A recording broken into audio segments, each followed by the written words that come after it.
लोग कहते हैं कि करबला में हजरत इमाम हुसैन की मदद के लिए कोई नहीं आया, लेकिन सच तो ये है कि उस दिन जमीन और आसमान की हर ताकत उनकी एक आवाज पर लड़ने के लिए तैयार थी। ये वाकया आशूरा के दिन का है। जिन्नात का बादशाह जाफर जिन अपने दरबार में तख्त पर बैठा जश्न मना रहा था। उसे इस बात की खबर ही नहीं थी कि करबला में नबी के घराने पर क्या बीत रही है। तभी अचानक उसके तख्त के नीचे से दो जिन रोते हुए और मातम करते हुए गुजरे। जाफर ने उन्हें रोका और पूछा, अरे आज तो खुशी का दिन है, तुम लोग क्यों रो रहे हो? उन जिन्नात ने रोते हुए जवाब दिया, ऐ बादशाह, आपको खबर नहीं, अभी हमारा गुजर यानी करबला की जमीन से हुआ।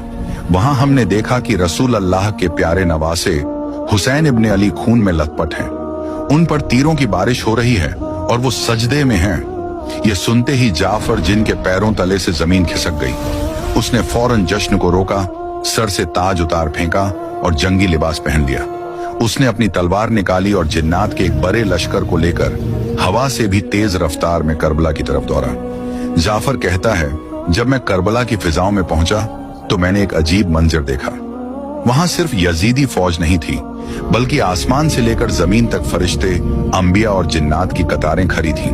वो सब अपनी बारी का इंतजार कर रहे थे कि इमाम हुक्म दें तो वो दुश्मनों को खत्म कर दें। भीड़ इतनी थी कि जाफर को रास्ता नहीं मिल रहा था। तभी इमाम हुसैन ने नजर उठाई और पुकारा, जाफर मेरे पास आओ। जाफर जिन रोते हुए इमाम के कदमों में गिर गया और अर्ज की, आका मेरे पास जिन्नात की बहुत बड़ी फौज है, मुझे इजाजत दें, मैं पलक झपकते ही इन यजीदियों को राख कर दूंगा, इनका नामो निशान मिटा दूंगा। मगर इमाम हुसैन ने बड़े ही सुकून से फरमाया, नहीं जाफर, रुक जाओ। अगर मैं चाहूं तो एक इशारे में दुनिया पलट दूं, लेकिन मैं अपने नाना के दीन को बचाने के लिए और अपने रब की रजा के लिए यह सब्र कर रहा हूं। मुझे अपने अल्लाह की मर्जी प्यारी है।